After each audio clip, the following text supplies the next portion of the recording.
안녕하십니까. 신의균 국방TV 심층 분석입니다. 자, 오늘도 아주 중요한 우리 안보 이슈를 가지고 분석을 한번 해보도록 하겠습니다. 북한이 이 핵 운용하는 이 핵 잠수함, 핵 추진 잠수함이 아니고 핵 발사 잠수함이죠. 이 핵 잠수함을 좀 다르게 운용하겠다라는 그런 사인을 보냈습니다. 제가 시큐리티 뉴스 등을 통해서 보내드렸던 내용인데 왜 이런 사인을 보냈냐? 그럼 이 의미는 뭐냐? 그러면 우리에게 주는 위협은 뭐냐? 그러면 미국은 또 어떤 위협을 느끼냐? 그러면 한국과 미국은 어떻게 대응해야 되냐? 그리고 우리 한국은 이걸 어떻게 활용해야 되냐? 라는 것을 살펴보도록 하겠습니다. 자, 북한 잠수함 격변에 들어갔습니다. 한국은 공세적 대잠전 해야 되는데 어떻게 해야 되냐? 보겠습니다. 북한이 김군옥 영웅함 등 잠수함 13척을 국제해사기구 IMO에 등록했습니다. 그러니까 사람으로 치면 여권을 받겠다라는 거죠.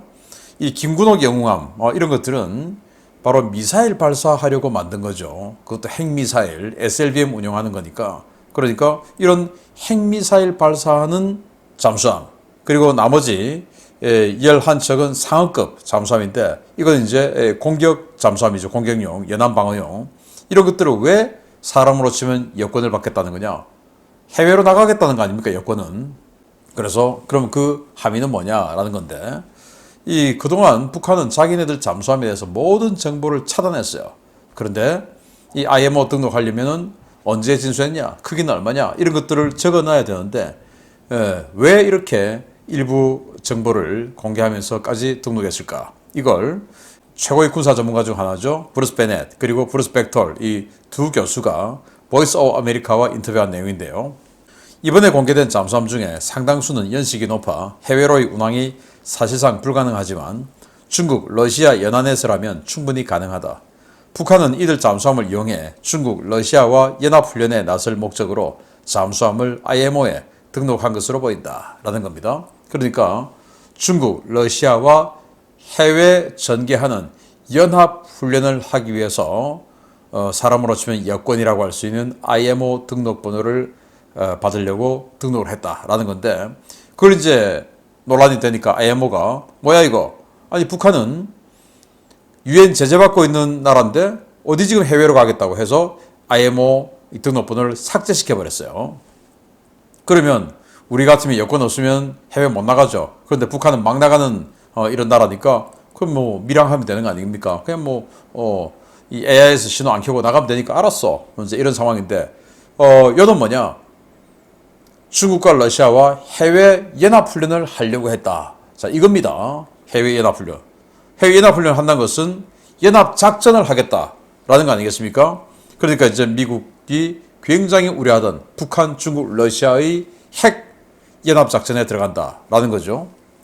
이제 핵 공조를 하겠다는 건데 미국은 정말 이걸 두려워했었습니다. 이제 가시화된 거예요. 뉴욕타임즈가 24년 8월 20일 보도를 했는데요. 지난 3월 개정된 기밀 문서에서 바이든 대통령은 미군의 중국, 러시아, 북한과의 핵 공조와 이들과의 공동 핵 충돌에 대비하라고 지시했다. 라고 하면서 핵을 선제 타격할 수 있는 핵 운용 지침을 새로 개정을 했죠. 이건 이제 트럼프 시대로 돌아간 겁니다. 핵 분야에 있어서. 그래서 저위력 핵을 가지고 먼저 예방적 선제 타격할 수 있다.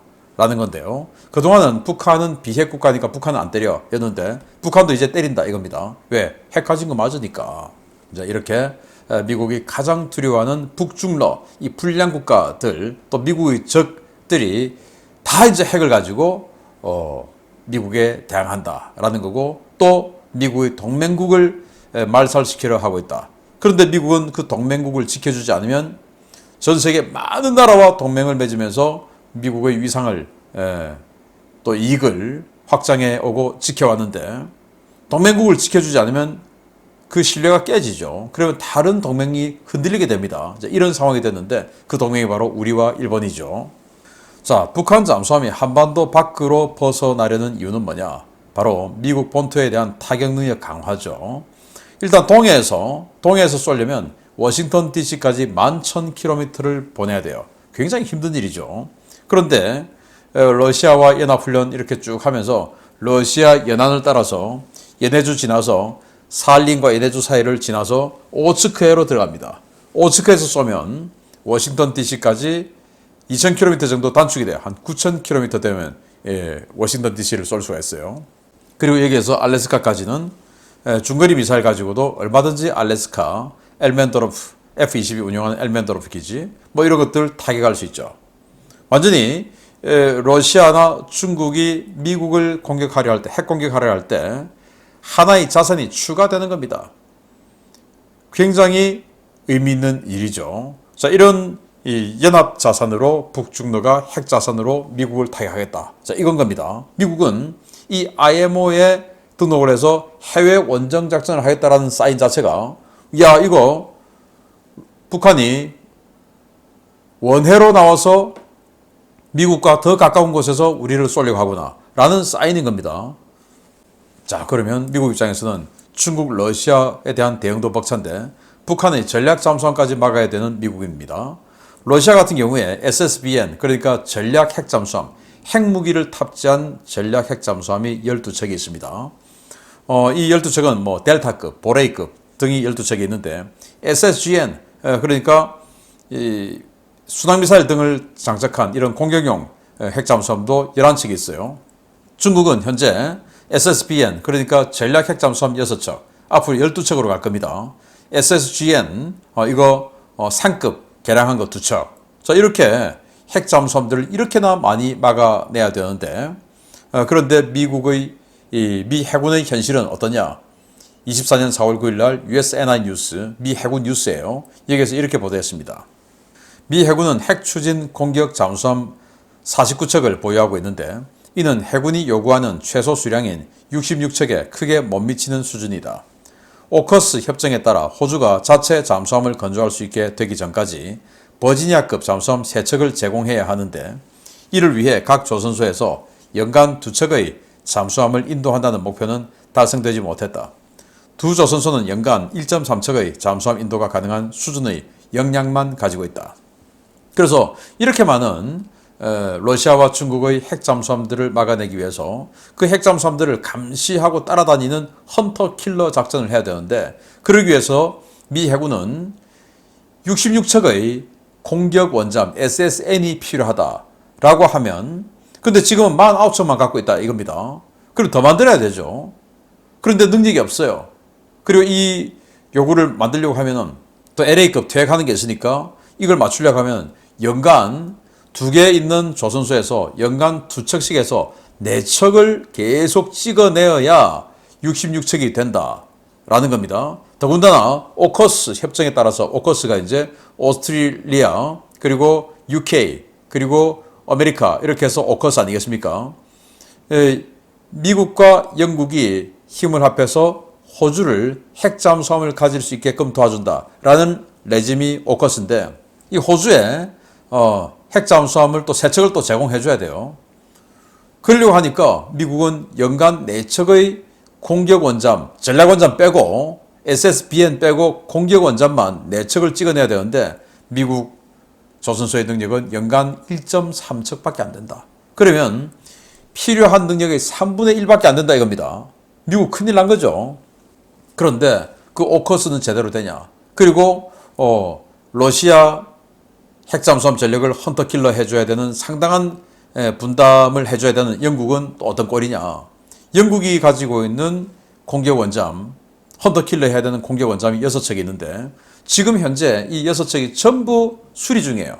정말 놀랍게도 253일째 수리, 하나는 760일째 수리, 창정비도 아닌데 760일째 수리. 이게 뭡니까? 3년 가까이 지금 이제 3년째 들어간 거죠. 또 하나는 487일째 수리, 하나는 517일째 수리, 하나는 132일째 수리, 하나는 지금 들어갔어요. 이제 58일. 언제 마실지 모르죠. 한 척도 없는 겁니다. 한 척도. 그러면 호주는 또 어떠냐? 호주는 아무리 빨라도 2042년 이후에나 가능하다라는 겁니다. 왜냐? 노조가 질질질질 끓으니까 안 된다 이겁니다. 또 호주는 핵 원자력 뭐 이런 것들에 대한 자산이 전혀 없기 때문에 이런 것들을 먼저 설치하고 하려면 2042년 이전에는 죽었다 깨어나도 안 된다라는 게 현재 호주 노동당 정부의 주장이에요. 그러니까 뭐 가망 없는 거죠. 그러면 미국은 어떻게 되냐. 그래서 대안이 있어야 되는데 해서 직전 해군 참모총장입니다. 이 사람이 자 일본도 오커스와 비슷한 형태로 핵 잠수함 그거 해도 될 것 같은데 이런 이야기 했어요. 이런 이야기 했다가 한국 언론에 완전 문매를 맞았습니다. 아니 일본과 한국 똑같은 동맹인데 왜 일본만 이야기하냐. 한국도 할 수 있어. 이렇게 했는데 그런데 미국 입장에서는 자 한국은 못 믿어온데 이런 상황이죠. 그리고 한국에게 독자적으로 따로 그럼 알아서 뭐 핵잠수함 만들어 라고 하면 10년 걸려요. 근데 미국은 지금 당장 급하죠. 그러면 당장 급하니까 야 일본 니들에게 일본은 믿으니까 니들에게 설계도 줄 테니까 그럼 당장 만들어. 이러면 이제 일본은 잠수함 건조 능력이 있겠다. 뭐 한 5년 내에 그냥 전력화 시켜버리겠죠. 그래서 일본 이야기를 하는데 그럼 한국도 우리가 모든 것을 독자적으로 하려면 10년 걸리는데 우리도 그럼 설계도 줘. 우리도 동맹이잖아. 라고 하면 우리도 5년 내에 만들 수 있어요. 뭐 일본 잠수함 건조 능력, 한국 잠수함 건조 능력, 일본의 또 조선 능력보다 한국은 조선 능력이 더 세죠. 이를테면 이번에 한화 오션이 미국의 4만 톤짜리 군수 지원함 창정비 수리 이거 사업을 땄지 않습니까? MRO 사업. 이제 미 해군의 이 사업에 드디어 우리 한국 조선소가 이제 첫 발을 디딘 겁니다. 이제부터 스타트예요. 완전히 확장을 해 나가겠죠. 이제 그렇게 되니까 자 한국 잘하잖아. 그리고 우리 동맹이잖아. 그런데 미국은 왜 못 믿어오냐? 한국은 친중이 너무 많고, 그리고 친북이 너무 많다. 또 정권 바뀌면 완전히 반미 성향이 확확 나오는데 어떻게 믿냐? 이거죠. 자, 그러면 우리는 손 놓고 있어야 되냐? 아니죠. 일단은 우리 F-35 있는데 이 F-35로 퀵 스트라이크 그러니까 JDAM 이 GPS 유도 정밀 폭탄에다가 그 기뢰 장치를 부착하는 게 있어요. 그게 이제 퀵 스트라이크인데 그걸 우리도 급하게 도입해서 뭐 가격도 얼마 안 하니까 급하게 도입해서 F-35 한 12대 띄우면 여기가 북한 마양도 기지입니다. 딱 이렇게 뭐 손가락처럼 딱 펼쳐져서 이 사이 하나하나가 다 부두예요. 맞은편이 심포 조선소고 이렇게 딱 있는데 잠수함이 이렇게 빠져나옵니다. 이렇게. 그리고 이 빠져나오는 이 해협은 폭이 한 2km 정도도 채 안 돼요. 그러니까 이 F-35의 퀵 스트라이크 기뢰 이거 싣고 가서 대당 2발씩 실을 수 있죠. 한 12대 딱 날려가지고 6대 나누어서 양쪽에 딱 때려버리면은 양쪽에 2km도 안 되는 이 좁은 폭에 한 12발씩 딱 기뢰 엄청나게 강한 기뢰 심어 놓을 수 있죠. 이러면 북한 잠수함들 하나도 못 나옵니다. 자, 이런 거점 봉쇄 작계를 우리는 미리 세워놔야 되고 퀵 스트라이크를 우리는 사전에 도입을 해놔야 됩니다. 왜? 여기 북한이 핵잠수함, 전략잠수함, 김군호 영웅함 이런 거 끄집어내서 동해에서 쏴버리면 우리 큰일 나니까 못 나오게 해야 돼요. 여기에서 결코 못 나오게 해야 돼요. 자, 그리고 또 하나 지금 한화에서 개발하고 있는 이 XLUUV 그러니까 다목적 모듈형 무인 잠수정 이거 빨리 가야 된다라는 건데 이게 뭐냐면 국방과학연구소 ADD가 주도하고 한화 시스템이 개발 제작하는 초대형급 무인 잠수정입니다. 장거리 장기 잠항 능력과 감시 정찰, 기뢰 부설, 특수부대 침투 지원 등의 임무를 수행할 수 있으며 무장 운용을 통해 적 잠수함 요격 임무도 수행이 가능합니다. 2027년까지 시제품이 제작 예정인데 자 27년 얼마 안 남았죠. 그러니까 이거 사업을 빨리 가도록 해서 일단 급한 대로 이걸 가지고 마양도 앞에 매복시켜 놓고 헌터 킬러 해야 된다라는 건데 문제는 이 XLUUV를 마양도 앞에 뭐 아무리 무인이지만 장기간 놔둘 수는 없어요. 배터리 수명이라는 게 있으니까. 그리고 그 마양도 앞이 얼마나 멉니까? 또 통제가 되는 어떤 그 통제할 수 있는 수단이 있어야 되겠죠. 그게 이제 핵잠수함입니다. 하늘에서는 F-35 같은 전투기가 무인기를 통제를 하죠. 요즘 이제 이 멈티 그래서 유인 전투기가 무인 전투기를 통제해서 이제 앞으로는 유인 전투기보다 먼저 무인 전투기를 전방에 보내서 전투하고 공격하고 합니다. 왜? 사람이 다치면 안 되니까. 잠수함도 마찬가지예요. 무인 잠수정을 먼저 보내는데 그 뒤에서 이를테면 진해에서 야 이거 되겠냐 하고 고민하고 있는 것보다는 뭐 조금 판단이 될 만한 거리까지 지휘할 수 있는 잠수함이 따라가서 보내가지고 매복시키고 하는 것이 훨씬 낫지 않습니까? 사람이 타고 있는 유인 잠수함은 좀 더 안전한 곳, 동해바다 깊숙한 곳에 숨어 있고 이 무인 잠수정을 마양도 양쪽 입구에 딱 보내놓으면 훨씬 더 낫겠죠. 그러려고 하면 바로 핵 잠수함이 있어야 돼요. 그래서 우리가 독자적으로 장보고 3, 배치 3에서 핵 잠수함 만들려면 지금부터 오케이 해도 10년 걸려요.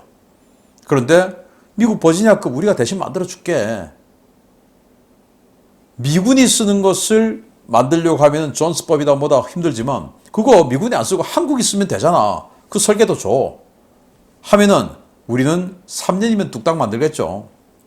그리고 뭐 2년 동안 전력화 작업해서 5년이면 진짜로 전력화 해버리겠죠. 한국은 그 정도 영향 되지 않습니까? 그래서 미국이 기술 제공하고 한국 내 조선소 건조로 조기 전력화할 수 있어요. 그리고 건조, 전력화, 운용 전 단계에서 미국이 야 한국 이거 못 믿겠다 하면 야 니들 연락장교 여기 타. 미국의 전략자산을 해외 다른 동맹국들에게 운용하고자 할 때 이거 좀 애매한데 라고 하면 연락장교를 보냅니다. 이를테면 나토 국가와 핵 공유하는 거 그거 미군 장교가 그 뭐 벨기에다 독일이다 그 핵 전술핵 폭탄을 공동 운용하는 그 기지에 미군 연락장교를 보내놓습니다. 또 미국이 그라울러 전자전 시스템 이걸 전자전기를 호주에 임대해줬죠. 여기에도 미군 장교가 가 있습니다. 정보 빼갈까봐. 그러면 마찬가지로 버지니아급 같으면 완전히 무기급 이 고농축 우라늄이 들어가는 핵 연료를 사용하니까 이거 빼가지고 핵무기 만들면 안 되니까 그러면 여기에 장교 한 2명 태워라. 그래서 계속 교대 근무하면서 감시하면 될 거 아니냐 라고 하면 되는 거죠. 그렇게 할 수 있어요. 하면 됩니다. 그렇게 해서 대북, 대중, 대러시아 헌터 킬러 임무를 수행하자. 우리 한국이 할 수 있다. 그런데 미국 우리는 마양도만 해주는 게 아니라 블라디보스톡 태평양 하는데 같이 다 해줄게 라고 하는 거예요. 왜? 엑셀 UUV 무인 잠수정을 마양도 앞에 딱 매복시켜 놓고 얘는 동해를 돌아다니면 되는 거 아니겠습니까? 통달거리까지 딱 놔두고 그래서 블라디보스톡 앞에도 갔다가 할 수 있는 거예요. 그러면 미국의 이 부담이 안 그래도 지금 필요한 것보다 한 20층 가까이 적은데 우리가 해줄 수 있으면 미국은 얼마나 좋겠습니까? 이 전제 조건은 뭐냐? 신뢰입니다. 신뢰. 그래서 한국은 한미 운명 공동체론을 띄워야 돼요. 북한이라고 하는 공동의적이 있고 북한이라고 하는 이 공동의적이 한국과 미국을 핵위협을 하고 있는데 우리 공동운명체 아니냐. 그러면 우리 같이 하자 라고 해서 그런 것들로 인해서 지금까지 한미동맹 위기 그리고 우리의 전력공백 위기 있었는데 그 공동운명체론으로 한미동맹의 위기도 이제 완전히 그냥 다시 끈끈한 그야말로 철통 같은 한미동맹으로 돌아가고 그리고 우리 전력공백도 타파하고 그러면서 우리가 한미동맹이라는 이 바탕으로 경제 성장을 했지 않습니까? 다시 한번 이야 미국하고 한국하고 미국하고 정말 끈끈하구나. 그러면 한국에 투자해야지. 다시 한번 국운 전환의 기회로 삼을 필요가 있다. 그래서 국방부 장관 이제 곧 바뀌게 되는데 새 국방부 장관 뭐 다들 그러지 않습니까? 실세다. 왜? 대통령과 충암고등학교 한 해 선배라고 하니까 고등학교 선후배 정말 끈끈하죠, 사실. 그러니까 잘 통하지 않겠습니까? 새 국방장관께서 이런 진취적인 생각을 가지고 한번 추진해 보면 어떨까라는 생각이 듭니다. 마치겠습니다. 감사합니다.